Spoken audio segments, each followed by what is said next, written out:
Hey, moi, j'avais une amie qui tripait full, genre donjon, dragon, grandeur nature, ces affaires-là. Toi aussi, t'aimes ça te déguiser, hein? Avoue. Red Rooms, or Les Chambres Rouges, is a 2023 French-language Canadian horror thriller from writer-director Pascal Plante, starring Juliette Gariépy Laurie Babin, which follows two young women obsessed with the trial of a man accused of creating snuff films for consumption on the dark web.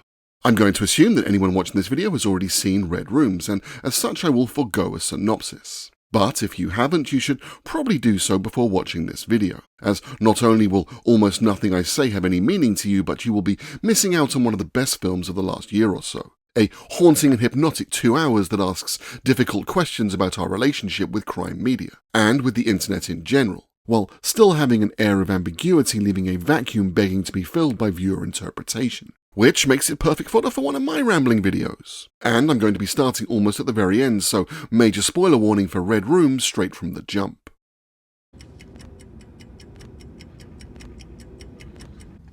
Toi pis moi, là, on n'est pas folles, me semble. Throughout the film, our main character Juliette Gariépy's Kellyanne is very much difficult to fathom. An intentional ambiguity that leaves an air of possibility hovering over the piece for much of its runtime. An interrogation of viewer assumptions and expectations that is very much part of the intended experience. But I think it's clear come the end of the movie that Kellyanne sees herself as the hero of this narrative. And if this were a traditional Hollywood movie, perhaps that would be so. That her focus, complete detachment both from others and seemingly her own emotions, and increasingly desperate behaviour could well be seen as the actions of a hero in many a Hollywood blockbuster, particularly as we are told at the film's climax that her contributions do lead to the accused pleading guilty in a retrial. Perhaps the most stark example of her behaviour, dressing up as one of the victims in court, in an attempt to elicit a reaction of some kind from the main suspects, is exactly the type of outrageous theatrics you would possibly think of Perry Mason, the king of nonsensical courtroom shenanigans that would immediately see him disbarred, doing. Thankfully, the writers of that show in any of its iterations declined to use such a gross device, although a very similar trick was used in an episode of the wonderfully goofy Grifters with Hearts of Gold TV series, Leverage, to draw a confused breakdown on the witness stand for one of their marks.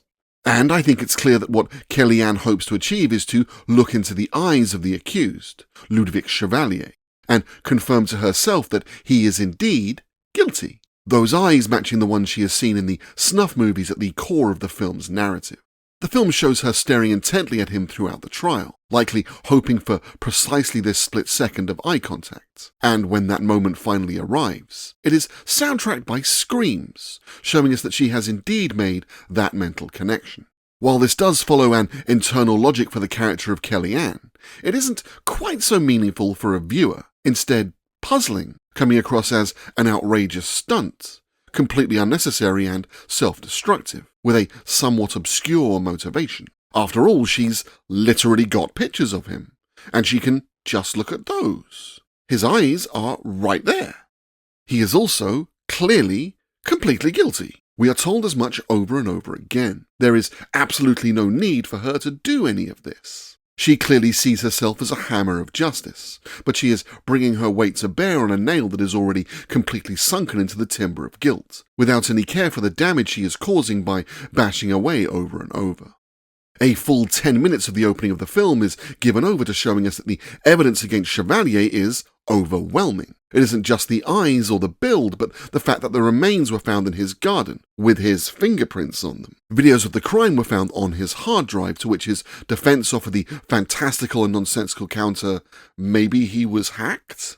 Son ordinateur aurait pu être hacké et ses vidéos déposées sans son consentement. While this is being laid out in front of him, Chevalier barely seems to hide his guilt, anxiously and perhaps symbolically looking to clean his hands. An out-damn-spot gesture that shows he knows full well the weight of the blood he has on them. There is also no question of his guilt in broader society, as we are shown on a television call-in show. And where outliers exist, as with Laurie Babin's Clementine, they are presented as crazed groupies, using wild conspiracy theories to handwave reality. Oui, il est innocent. Et les preuves contre lui, vous en faites quoi? Quelle preuve? Les corps retrouvés près de son ancienne demeure? Ben, c'est soit un hasard ou bien le vrai coupable a tout fait pour framer Ludovic. And another purpose of Babin's character is to show us that even for someone with a vested interest in believing in Chevalier's innocence, A delusion that demands reality be ignored. Once she is shown that video, no doubt remains, even in the most hardened of doubters. He is guilty. We could not be shown that more clearly. So if that is apparent to us, why does Kellyanne need to be convinced? Why does she need to look directly into his eyes herself? Why does she need to see that final video? I'll get more into her character in the next section, but as a broad theme for a viewer to take away, I think Plante is asking us to ponder our own relationships with crime news, and particularly with true crime as a genre of entertainment. To exemplify this, I'm going to step away from the film for one moment and talk about a real event that happened here in the UK. In January 2023, a woman who I won't name, although there are several documentaries about this topic which do, went missing after dropping her young children off at school. This became front-page news in the UK, and every aspect of her life and disappearance was pored over not just by news media, but by online sleuths. Private details of her health and mental state were released by the police, and discussed in the media, while armies of armchair detectives span theories over what had happened, conspiracies that eventually progressed to the point where they began messaging her partner, telling him, "You can't hide," and "We know what you did," with many descending on the area looking for clues, including one at the time prominent YouTuber, who was arrested after claiming he had actually been in people's back gardens at nighttime with torches. Ultimately and tragically, her body was found. She had simply fallen into a body of water while walking her dogs, got into difficulties and drowned. This was a tragic accident, no one was at fault, and she left behind not just a grieving husband, but daughters of primary school age. And I can't help but feel that a lot of people treated this as entertainment, as an interactive puzzle to be solved that they had been invited to crack, that the police were irresponsible in the information they released, that the media was grotesque in the way it treated the story, and wannabe detectives were despicable not just in spinning horrific and outlandish theories that can still be found on the internet, but in both metaphorically and literally invading the lives of people during one of their worst experiences. For whose benefit did this play out? In her family's name? In hers? Or for the benefit of people who, from behind their computer and television screens, had lost sight of the humanity of others?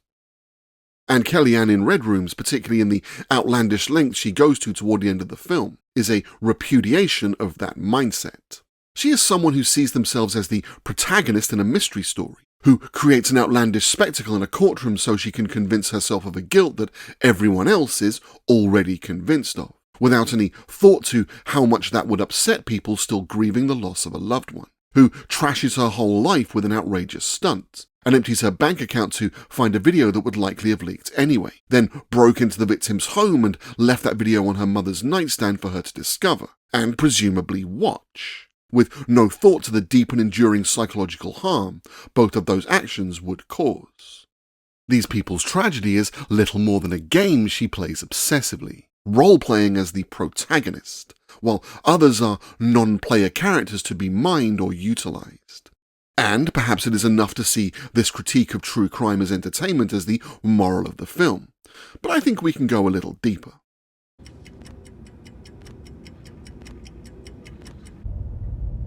Cette personne n'existe pas. The media in Red Rooms are hardly blameless either, enabling access to every aspect of the case for anyone with a computer and a will to look, mining a tragedy for jokes, interviewing former groupies for rage bait, and romantically dubbing this weirdo the Demon of Rosemont. Which is ironic as he actually has a blazingly cool name all on his own, Ludovic literally meaning famous warrior, and Chevalier, a chivalric knight. This is, of course, Plante employing a certain amount of dramatic irony, because while his name is literally famous warrior knight, does this look like a fierce warrior to you? Or does this in fact take our romanticized ideas of justice as seen in films, television, or other fiction, and attempt to present them in a more realistic and grounded manner? To strip away the glamour and artifice and present something closer to reality in a cold, calculated, and meticulous deconstruction. Cinema swells with extravagantly named antagonists: Hannibal Lecter, Freddy Krueger, Anton Chigurh, or their even more extravagant nicknames, the Tooth Fairy, the Bay Harbor Butcher, Jigsaw, which itself reflects a media keen to glamorize real-life perpetrators in this way, dating all the way back to the media frenzy around Jack the Ripper. But when we do finally set eyes on them in real life, they are, as here, sad, weird, lonely men, staring glumly off into the middle distance as they await an inevitable sentencing, a preponderance of evidence damning them, belying any notion of these creeps as Machiavellian geniuses. This theme, the dichotomy between a somewhat glamorized portrayal of these kinds of cases in media and the often depressingly banal reality, is continued with the character of Kellyanne herself. Her name, too, is on the nose for a mystery protagonist, Kellyanne, which could literally be interpreted as righteous warrior, and her whole lifestyle one eerily familiar to lovers of crime fiction. A loner living off the grid, deriving wealth from an untraceable means. In this instance, high-stakes online poker that pays out in Bitcoin. A master hacker able to evade surveillance at the click of a button. At home, not just in the shadows of society, but on the dark web of the internet. A dazzling beauty who shuns relationships and watches out over the skyline from her gilded tower. Not the protector we asked for, but the one she thinks we need. And maybe that's super romantic in mystery fiction, replete with detectives who live apart from and above the rest of humanity, from Sherlock Holmes to Nero Wolfe. Or many a more modern outsider who hides themselves away until their unique set of skills are required to right a wrong that only they can. But what is it actually? What does it look like when it's not romanticized and played out under a more realistic lens? As here, not presented as glamorous or desirable, but weird, with an outside world that can't tell Kellyanne and her true crime obsession apart from a ghoulish groupie. She romanticizes herself taking her online pseudonym from Tennyson's elusive Lady of Shalott, a poem in which the mysterious titular lady is isolated from humanity in a secluded tower, weaving the most beautiful tapestries based on images from a magic mirror, until contact with reality breaks her blessed curse, and the mirror itself, leaving her unable to create her art, eventually withering away and dying as she drifts downstream towards civilization.